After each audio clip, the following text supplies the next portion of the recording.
Welcome back, ladies and gentlemen. We have a very special guest once again. We got Dan Walsh, co-chairman of the Walsh Group. Thank you, Dan, for making time with us today on this. I know you have a busy schedule here at Purdue. We really appreciate your time. Well, let's just start off with, so how did you begin your career into the construction industry? Well, let me first tell you how I began my career at Purdue. Okay. I am not a graduate here. But 40 years ago, I came down and started recruiting at Purdue. And I've come every year since then, sometimes twice a year, and it's been great fun. So I've gotten to know the Purdue culture and campus pretty well over those years, and it's we at Walsh now, I have over 200 Purdue graduates working for us from coast to coast. So it's pretty cool, and it's fun for me. It's an honor kind of to be here at Purdue in a different fashion. I've done a lot of things at Purdue, but I've never done a podcast at Purdue. So this is my first Purdue podcast. First one, yeah, that's great. I'm really excited about that. Thank you. The company, though, it's a family company. My brother Matt and I are co-chairmen, and we're the third generation of the company. It was begun in 1898. So it's been around a long, long time. And you know, I didn't know those folks. I'm very grateful for them. You know, it's a heritage that I'm proud of, and that we've continued a tradition, you know, for over 125 years.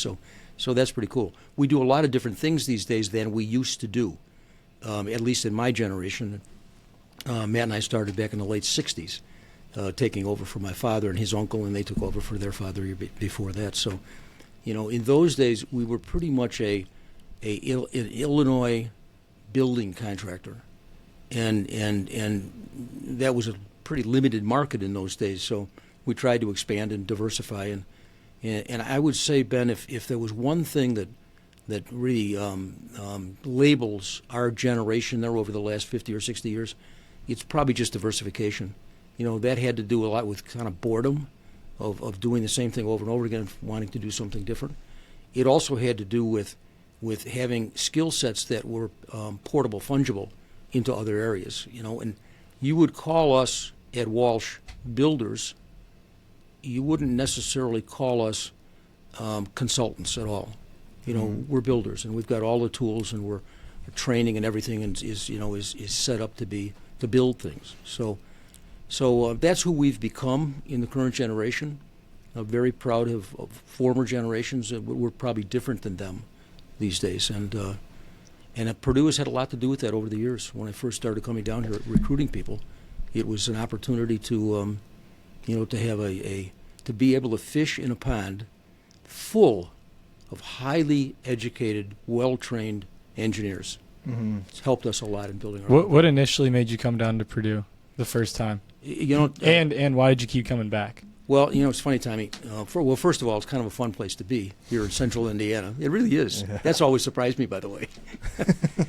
I got a knock on my door one time back in the late 70s, early 80s, long time ago, by a fellow named Dean Halpin, and he was Halprin. He was at the time the dean of the CEM school. I think they had a different name back then, but I forget what it was. But it was the summertime. And he came and knocked on my door, and he said, "We're looking for contractors to sponsor the internship program." Well, I had never been to Purdue in my life, and although we had interns periodically, we never had a systematic relationship with an institution that had an internship program. So I found it intriguing. I found particularly intriguing the fact that Purdue had a dedicated internship program, that it wasn't just a student that was sent out or you found and put them on a job for the summer, but that there was training, there was reflection, there was measuring of the experiences, and the internship was part of the curriculum. That was really cool. And in those days, there was a fellow whose name was Lloyd Jones. He was succeeded years later by a guy named Bob, not Tepper. I'll think of it in a minute, But Lloyd Jones and I got to be very good friends, and a professor named Don Hancher. And why did I continue at Purdue? It was those two people. They were extraordinary educators. They had created the internship program back there in those days for the engineering students, but in a construction engineering and management curriculum where the internship was part of the curriculum. I found that particularly intriguing. They became very good friends of mine. And every year, twice a year, they would encourage me to come back, and they'd give me their office, and I would recruit. It was fun. It's always been fun being on the campus. And then I met Bowen. Who knows Bowen? You guys know Professor We Bowen? know Professor Bowen. Oh, good, I tell you. Now, there's one of my favorite guys. You know, if you want to learn construction, go to Bowen's class. That's what I would recommend. Anyway, Tommy, that's why I came back here. Yeah, because like, do you think the internship program, thing, as you're saying, sets all the other construction engineering programs apart from different colleges and universities? Ben, we recruit at 65 different colleges and universities across the country, and much of that is done locally with our projects or our offices in those areas. It's all centrally. Our college recruiting is centrally managed as well, but. Of those universities, and that's my sample set, those 65 universities, most of them are engineering curriculums. Some of them are construction technology curriculums. Not necessarily all civil. A lot of mechanical as well, environmental these days, particularly computer sciences these days. The internship program at Purdue, even going back that far, 40 plus years for me now, distinguished Purdue completely. And still does.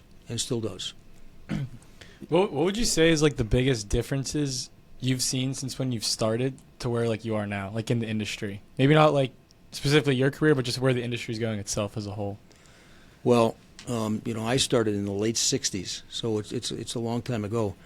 It was a family business. That's what I did in the summer times and after school as well. The industry has changed totally. It's so much more sophisticated these days than it was ever. My career predates OSHA, if you can believe that, the Occupational Health and Safety Administration. And I remember when OSHA was first started, everybody laughed at it because nobody thought about safety in construction. Yet we work, as you know, Tommy, if you were at Howard Franklin, this is a dangerous industry. Mm-hmm. This is and you were at the CTA job in Chicago. Mm-hmm. Danger lurks around every turn on jobs that size and that sophisticated. What's changed? Technology has changed dramatically. You saw the big launching girder that we have up at the CTA job, or all the piles that we were driving in 18 different barges and all those great giant Manitowocks down on the harbor in Tampa. Technology has changed so radically. Also, what's changed is the sophistication of the management systems. We used to do schedules on bar charts, with a magic marker. Mm-hmm. Now, my goodness, I mean, we can break jobs down to the hour of the day and the size of the crew, and which equipment has to go on them, and when that piece of equipment is going to have to be maintained and it'll have to be replaced with another. We couldn't do any of that back then. So, is the industry better now? The industry's totally different, just completely, totally different, and much better. The other thing that's changed in the industry is not just the technology and the training related to the technology, but the delivery systems for construction services. Back in the mid 20th century, everything was a hard bid where you write a number down and do your estimate and submit it, and somebody's low and somebody's high, and you move forward. That almost doesn't happen anymore in the construction industry, at least for us. Nowadays, our customers will come to us and they'll say, we've got a concept, and this is what we want the concept to be. And it might be a bridge like you were on, or it might be a rapid transit system, or it might be a high-rise, or it might be a data center, or it could be a hospital. And we work with that customer from day one to develop their concept. And I'll tell you, it's a lot of fun. Frequently nowadays, contractors like ourselves, we're hired before the architects or engineers are hired, because the owners are so cost-conscious these days that they need to know along the trail of the design evolving what it's going to cost. And if they got to have a budget that needs to be complied with, we need to be sensitive about the budget. Where the architects and engineers, they may be less sensitive to the budget because they're thinking of what's the concept and how do we fulfill the customer's concept. We're thinking about the customer's budget and watching the concept evolve. That's much different. We call those contracts these days, they're no longer, we call it lump sum for lack of a better word, but now they're progressive design build, where as the design progresses, the contractor is on board all along the trail to watch the budget, to add value engineering concepts to the evolving design. And I would say, at this end of my career versus the other end of my career, the value that our customers are getting today is radically better than it was back then. And the jobs are being finished much quicker. They're also much bigger too. Well, they're bigger. It's funny. Big's not necessarily good all the time. Big is got its upsides and its downside. We don't mind big, but now we're tooled to do it. 50 or 60 years ago, big had a different scale to it. Mm-hmm. One of the reasons why projects are bigger these days is because our customers are looking at projects and thinking, how can the customer's organization manage things for a smaller budget? Well, the way they can do that is package up scope in much bigger packages and hand it off to the professionals in the design and the construction industry. Frankly, that may be as much why things are bigger these days than they were, in the past. What you were on last summer at Howard Franklin, that's a $1 billion bridge over the Tampa Bay, okay? 20, 30, 40, 50 years ago, that would have been 15 contracts, not one. And it would have been a bunch of smaller assignments. That's not bad either. Frankly, in some cases, that's probably a good thing. Nowadays, big is driven by the marketplace, not necessarily by the contractors, certainly not by the engineers. It's driven by the marketplace. That makes sense.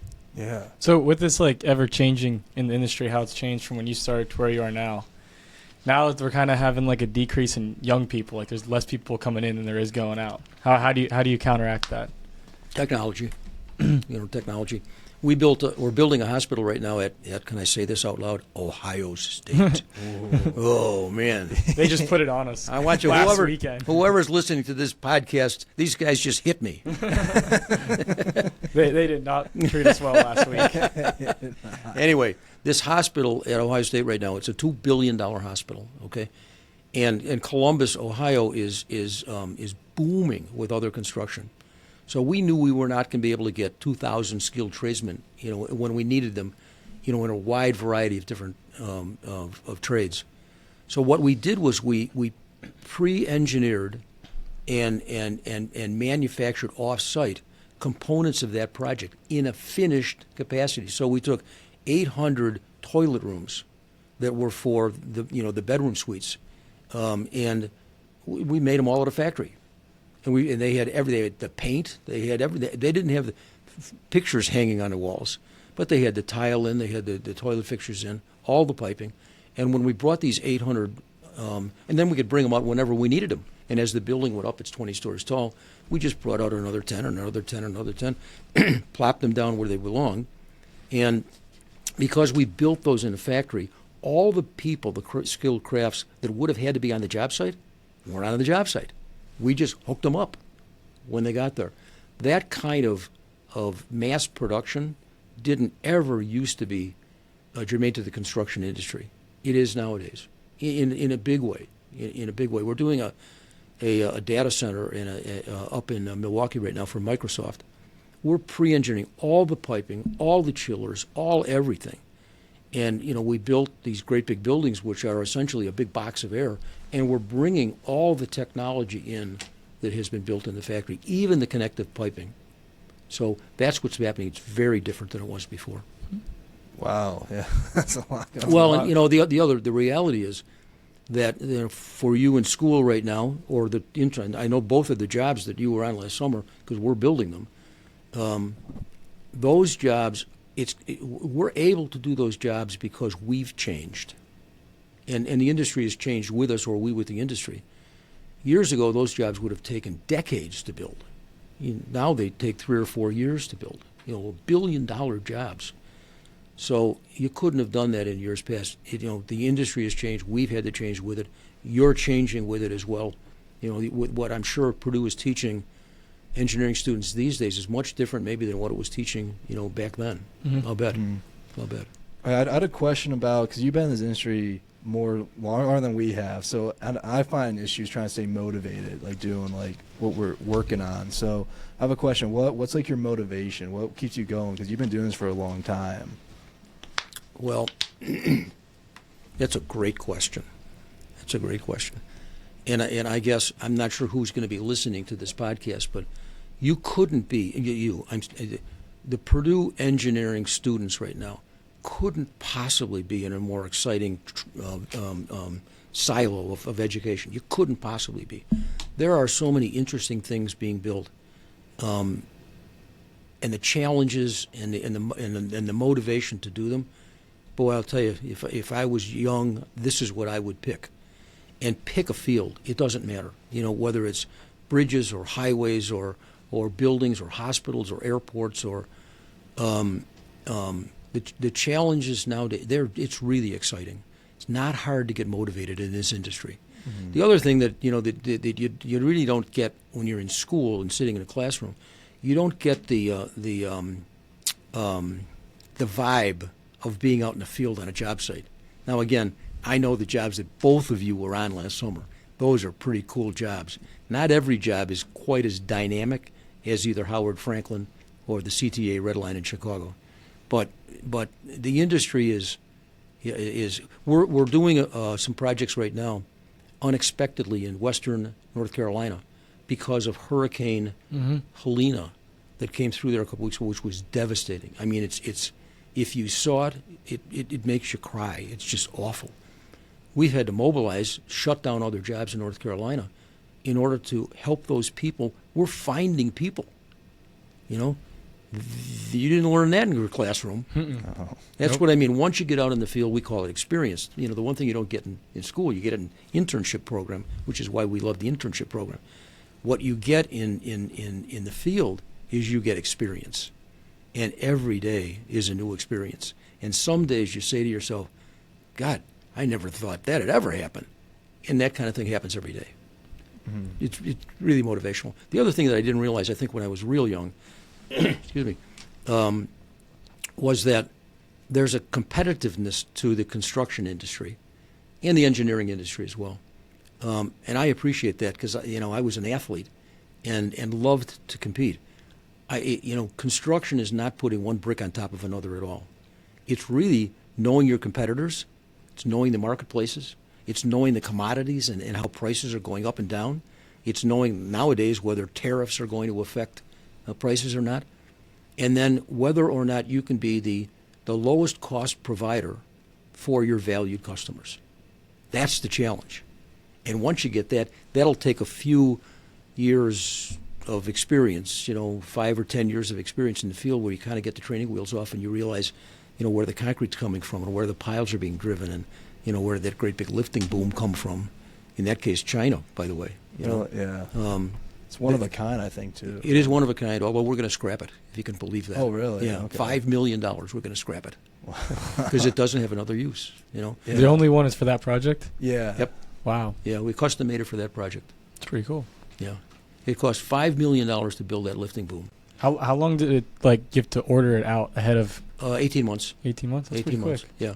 But it probably saved $20 million. More, I'll bet, and it cut a year and a half off the job. So it's easy to get motivated when you see each day, I don't mean just for a career, but each day when you realize that the challenges that are out there. Mm-hmm. What do you think was your favorite project when you were still working in the field? Yeah, it's funny. Jeff and I talked on the way down here. There's so many to pick from. It's not a big job. It was a small job. We had to do a concrete repair job underneath a building where a train system ran under this great big building. And the concrete was all falling down, and we wondered, how are we going to ever do that? And the trains were active. So we built ourselves a little train of our own. We got a school bus and made it into an office and put wheels on, rail wheels on it, okay? Uh-huh. This job was only $13 million.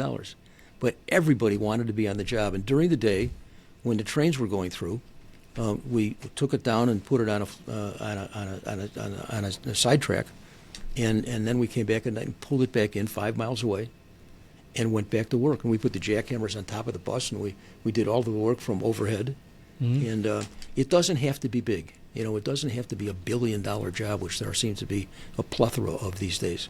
It can be a small job. We're doing a job in New York right now.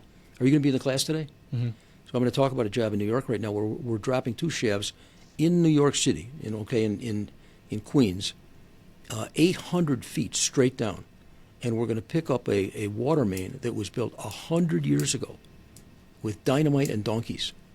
100 years ago, that runs all the way north out of New York City up into the the Adirondack Mountains, that brings water down to New York City. Okay, we're dropping 2 shafts, great giant shafts, 50 feet across. Okay, all the way down. We're going to tap into the top of the existing 28-inch water main, and we're going to create a pump station on either the 2 different sites to bring the water up from that. Okay, that's pretty cool. I'm going to show you that today in class. You can come as well, Ben. Maybe, yeah, I've lab after this. So I don't know, I'll be making asphalt. So I have to put on like a robe or something to cover this up. So. Yeah, you can't wear nice clothes to that lab. You'll get. Yeah. You make asphalt samples. It's actually pretty fun. Yeah, I completely forgot we're doing asphalt today, and I wore a white shirt. Yeah, I really dress for the best. But, yeah, got it. Yeah, but yeah, it's important. But what is the biggest project the Walsh Group has done? A few years ago, with another partner from New York, we rebuilt LaGuardia Airport, $4.5 billion. The airport that was there, you've probably seen in older movies. It was I think it was a historic landmark. It's been all kinds of movies over the years. Went all the way back to the 1920s. LaGuardia Airport, named after Mayor LaGuardia of New York City.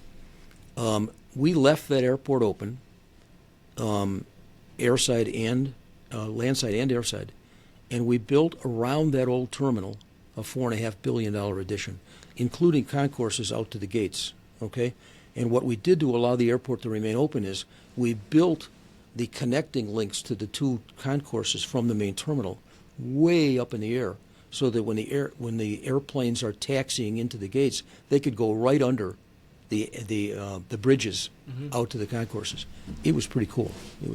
We won that job because our designers, who were Parsons Brinckerhoff at the time, but now they're WSP.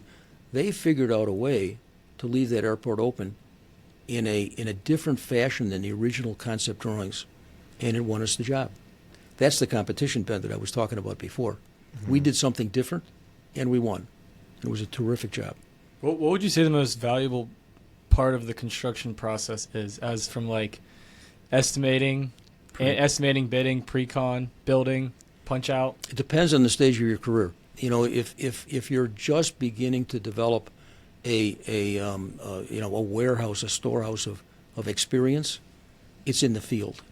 It's just learning to be comfortable with things in the field, particularly the people and the subcontractors. You work with Meade this summer? Yes. That must have been a wonderful experience. It's one of the finest companies, that we work with. And they've been around since 1908, so it's been a really long family base. Yeah, but you're only as good as your last transaction. They're a really fine company, regardless of their legacy and their history. They're a really well-run company. So for the first 5 or 10 years of a career, what you're learning is, just things that you haven't been exposed to before. Tommy, for you, piles. How many piles have you been involved with other than getting to Howard Franklin last summer? Well, I was on Gateway 2 years before that. Oh, you were? Okay, well, so but before that, you see, he tricked me, Ben. He tricked me. Before that, never before. Yeah. Good question. Yeah, that's funny. Things that you haven't done, you haven't seen. Human relations, having to deal with people in the field that are different than you and maybe think that you're different than them. For the beginning of your career, I always call it 5 to 10 years. You're just getting comfortable with what things look like. Which is the working end of the shovel. Which bulldozer do you pick? And which designers are good to work with. After that, human nature kicks in. And for the rest of your career, although every day is a new experience and you're getting more experienced, it's really how to work with people. It really is. It's just human relations. What is your favorite part of the process, though? Estimating. How come? Because it's competitive. It's competitive. Yeah. So did you start in estimating or start in the field? I spent, out of college. I spent every day of my life in estimating one way or another, because that's how you develop business. If you don't know how to estimate, and it's a science. It's not. If I could say one thing to the engineering students that I've stood in front of in classes over the years, here and other places, I would say, look for the excitement in something that might be perceived to be boring. Estimating has probably got a bit of a rap because it's so slow and it's so tedious, and it's none of the above. It's none of the above. It's exciting because you're competing against the best competitors in the world. In our industry, there's no bad competitors because they're all bankrupt. They are. They just don't last. The risks are too high in our industry for you to be wrong too often. And it all starts in estimating. For myself and my brother Matt, our generation of this company has been built because we weren't afraid to learn to estimate and then to take that skill and estimate other things. These days, for me, estimating, I was the chief estimator for the building group for a long time. There wasn't anything I couldn't estimate. And I don't mean just guess at it. I mean the science of estimating. Well, I could estimate a space station now because you learn the drill, you learn the technique, you learn the culture of estimating. And then all of the technical side of it as well. My God, I don't know if I could do it these days with all the computer programs. Okay, so what would you say is the science of estimating then? Just because I think it takes like experience to understand, as you're saying. Like right now, you could estimate a spaceship. You were saying, right? So Space station. Space station. ISS. Yeah. So what would you say, like, I guess, hard skills to have in estimating for someone to be successful in it? Well, again, estimating is a science. So you have to learn the technical side of it. Which programs are used these days. When I was estimating, we had literally plans and specifications, paper. Now there's no paper. So you have to learn all that.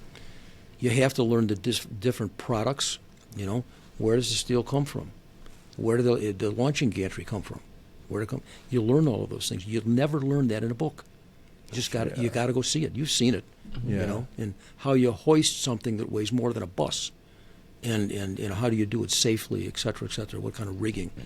You learn that in the field, and the only way you can learn it is to go learn it. You can't read a book about that stuff. In estimating, it's kind of similar. What we do in estimating took 4 years at Howard Franklin to build. It took 3.5 years at the Red Line where you guys worked last summer as interns. We had to estimate those jobs in weeks or months, depending upon the size of the job. Well, what does that mean? It means you have to determine every nut and bolt. You have to literally count them. You have to figure out how to build it. You have to wonder, where am I going to get that launching boom? Who makes those? About 1 or 2 people in the world. In a period of a few weeks or a few months, you have to know how to build that project. The velocity of that I loved.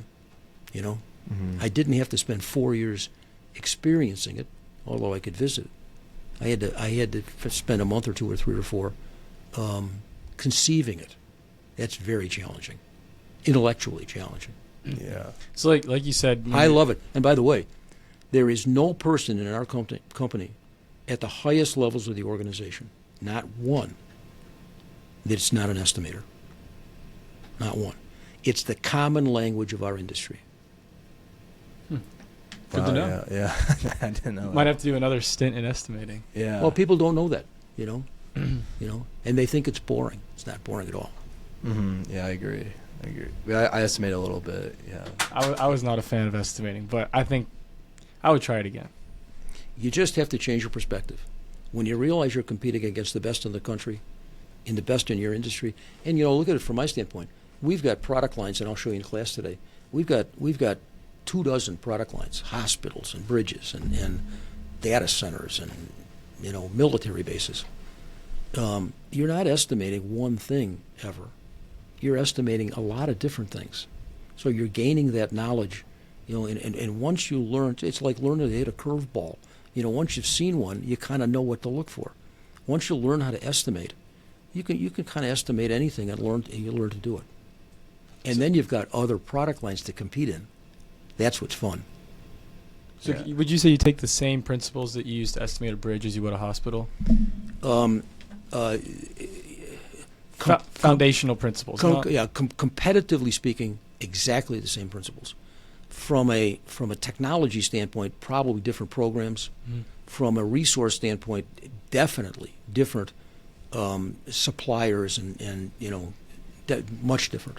So you said for estimating you liked it because you're competing against the best of the best. And it's because of that, because all the ones that aren't the best are bankrupt. They don't exist because they've taken too many risks and lost on too many risks. Everyone loses on risk here and there. How do you deal with it when you do win a project, realize, oh, the estimate, not too hot? What do you do then when you're there? Well, all successful companies pay very close attention to estimating. And there's two terms for estimating these days. It's estimating and budgeting. Because many of our customers, if we start working on a project before the drawings are even done yet, or maybe not even started, we're actually budgeting. We're not estimating yet. Okay, we're not that close to the marketplace yet to start buying things and staffing a job. Tell me your question again. So, like, if you estimate a job and say you're taking a risk and you make a mistake and you get to the job and it's not good. So, first of all, everybody makes a mistake. Okay, you just do. Particularly when you're guesstimating early in a job. Okay, you make a mistake. Financially speaking, estimating is not about counting; it's about finance. You have to figure out how much that project is going to cost. You have to have a contingency. The real risk then is whether your contingency is enough for what you missed, or what concept didn't show up on the drawings, okay, or a mistake that you made, and that happens, and it happens to everybody. Too many of them, then you're out of business, okay. And the reason why our senior executives are all estimators, okay, is to minimize the risk quotient, okay. That's what they do, and we'll still make mistakes. Well, I had a question. This is going back to the start of Walsh, because you guys were around since 1898, correct? This might be a stretch. Have you guys any relation to the Chicago World Fair during that time? Well, as a matter of fact, you must have read our literature. A little bit. Yeah, that's right. Yeah, he's read the propaganda. This is just our story. There's 1,000 stories out there, but a million stories. Our story was that our relatives came from Ireland, and they came from Ireland because they were starving. And they needed to survive, so they happened to come to America. Other people went to Australia and South America or South Africa and whatever. Our folks came to, our ancestors came to America. Coincidentally, one of them was a carpenter. That was my grandfather. But they all came from Ireland. Somehow or other, they all got to Chicago. One of the reasons some of them got to Chicago was because of the 1893 World Fair. And at the time, it was called the Columbian Exposition because it was, 400 years or whatever it was since Columbus discovered America, or 600 years or whatever it was. Anyway, it was the World Columbian Exposition. It was in 1893, okay? And it was supposed to be 1892, by the way, but they were late. Mm-hmm. Yeah. So the prior World Fair had been in Paris 4 years earlier. And that was the biggest event that happened in the world. And somehow or other, Chicago snagged the right to have the next World Fair. Well, in Chicago, it turned out to be the biggest, the most heavily attended World Fair event in history at the time. 25 million people came through that World Fair when Chicago itself only had 50 million people. Mm-hmm. Now it's got 350 million people. So, anyway, it was a big deal, and that's where the whole family met there, for one way or another, either as visitors, as carpenters, as whatever. So that was the beginning, and I never knew them. I would have liked. Wouldn't it be nice to know people from that age? Yeah. Just for 1 minute to say hello or say thank you. Mm-hmm. When was the last World's Fair? Was it in the 60s? Oh no, they have World's Fair. Where was the last one? I don't even know. Tokyo? I don't know. Maybe. Look it up. Tommy, you got an assignment there. I think it was a big deal, right? Because that's when it was after Chicago fire, right? So they had to rebuild. It was, but that was 20 years earlier. The real notoriety of the 1893 World Columbian Exposition, or World Fair they called it, was the light bulb. That was where the light bulb was commercially launched. With Edison, right then? Pardon me? Was it Edison, right then, with the light bulb? Well, yeah, for sure, Edison, but it was really George Westinghouse. Oh, was it? Okay. And Tesla. They were competing at the time for direct or indirect current. and Westinghouse won out then. Eventually Tesla did. Westinghouse was promoting direct current, and Tesla said indirect current is going to save everybody's life, and the place burned down after it closed. Really? The whole fair just burned to the ground. Oh, wow. Yeah. So the last World's Fair in the United States was in 1984. But then the most recent... Where was it? New Orleans. Ah. And Good then spot for it. the most recent World's Fair today, which is considered the World Expo, was in Dubai in 2022. Ah, got it. You see, now we didn't have computers back in the 60s. So you can figure that out so quickly. You know, I'd have to go to the library. Probably would. Get an encyclopedia, right? Yeah. This is really useful to use here. Yeah. The question was what I said, but no, I was just curious about that because I know it was around the same time, and I feel there's like a lot of work that could start then your firm then from that. Well, yeah, it was actually the firm didn't start for several years later, but you know that created the 1893 World Columbian Exposition was a public works project. It was sponsored by the government, although there was a private foundation that raised money for it as well. But and it showed how a city like Chicago, which was just a backwater in America at the time, could be supercharged, you know, into a new era of development, and you know, just by an event. And that's, you know, and Chicago became the biggest city in the center of America. Yeah, I think the last remaining thing is like the Japanese garden they have. I've been there. The Field Museum. It is. You're right. Yeah. It's the last remaining part of the Yeah, fair. with the Clarence Darrow Bridge. Yeah. Yeah. That's amazing. I think it's cool as they give like a bunch of like junks and like I think the Japanese ship, right? They had them in the Lake Michigan there, which is pretty cool. Yeah. I know it'd been cool to see, but Very cool. I was just interested about it. What was the moment where you felt the most proud, professional and personal? You know, I've thought about that. So many along a trail, so many things happen that pride can be an ugly thing too. You know, let me tell you about nowadays. You know, nowadays I'm more a mentor than I am an estimator, because now there's other people doing that, and I would call myself these days an underwriter in that regard, of endorsing estimates. But nowadays it's you know, we have, for instance, I might have said this earlier, we've got over 200 Purdue graduates working somewhere at Walsh, and I've known many, like Ricky Grogan down in Tampa.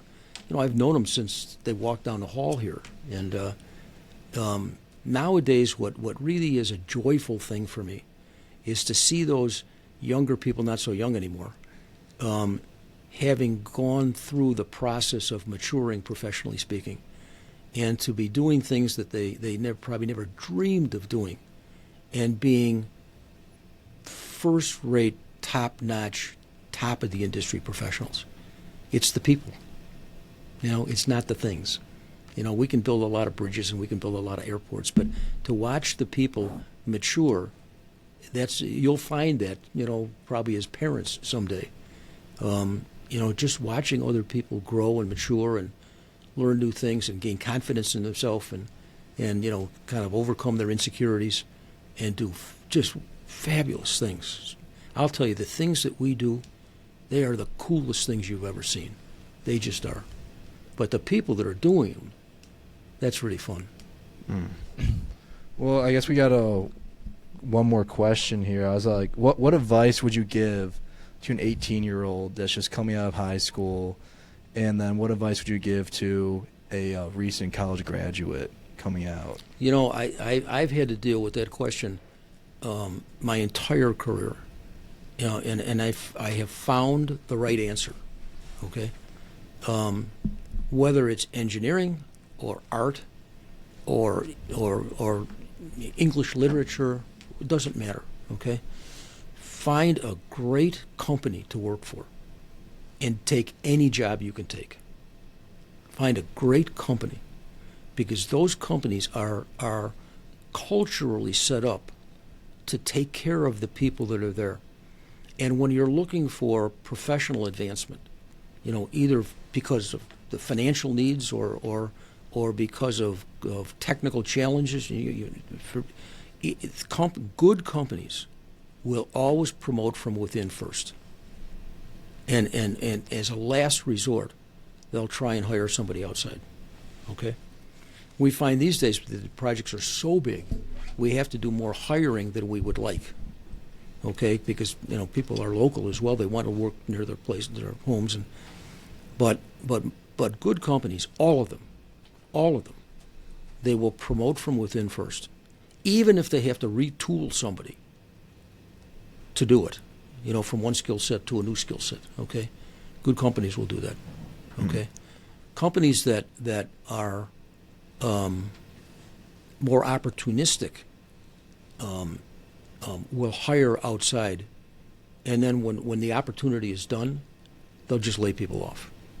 Good companies won't, never, because you spend too much time, not just financially, but emotionally, training people, I mean, most of the people, of course, you worked at Mead. I know the Mead people, but the Walsh people and the job you were on this summer in Chicago, or the Walsh people that you worked with down in Tampa, I know most of them, because in good times and in bad, we found things for them to do, and whatever we assigned them to do, they were challenged by it, and they wondered, how could I make this better?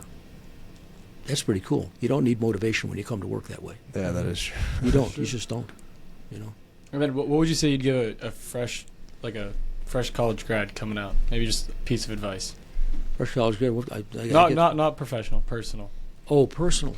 Find somebody to love. Good. I like that one. I like that. Short and sweet.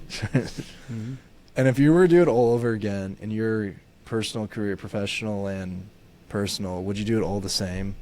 No, never do it the same. It's No. boring. No, like what do you know now? You get a time machine. You go back. You're 18 years old again. 18 years old. Well, I'll tell you, there's some things I can't talk about. You like to say you wouldn't change anything, but that would be very narrow-minded. There's a lot of things I would change. One of the things that I would have done is change faster, and avoid the comfort zone of staying static in a successful position. And I don't mean personally. I just just as a company corporate growth, I would have moved faster to look for other opportunities, because I knew that our skill sets, mostly in the field where you guys were, they were very transportable. If I can build a high rise, you were on a high rise, Maria. If I can take my concrete or my excavator or my piling crews from a high rise building, I can put them right on a bridge, and it's the same work. It's just a different set of drawings and engineering. And then you train the supervisors and the foremen and superintendents to know the different product lines. The folks that helped us build LaGuardia Airport, and again, it was a big contract. Their next job was a bridge in Washington, D.C. Their next job, because their skill sets were transportable. So, what would I do if I was, getting out of college right now? I'd probably do a lot of the same things, but I've said this a lot. Find something you love, and find someone to love. I think That's a great way to good way to wrap everything up. Yeah, that's a good way to segue it off.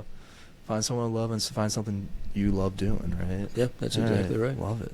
Yeah. Well, guys, thank you, Dan, for doing this with us. We really appreciate your time, and again, we know you're busy, so thanks for stepping out. Do I get like a lollipop or something? Tim, what we got back there? You got like a little hat or something? I don't know. No, I don't want the hat. We got a water bottle if you need. Yeah. No, I got it. That's all right. Oh, well, this has been a big slice on the mic. Tommy over here. And guys, hammer down the The week. week.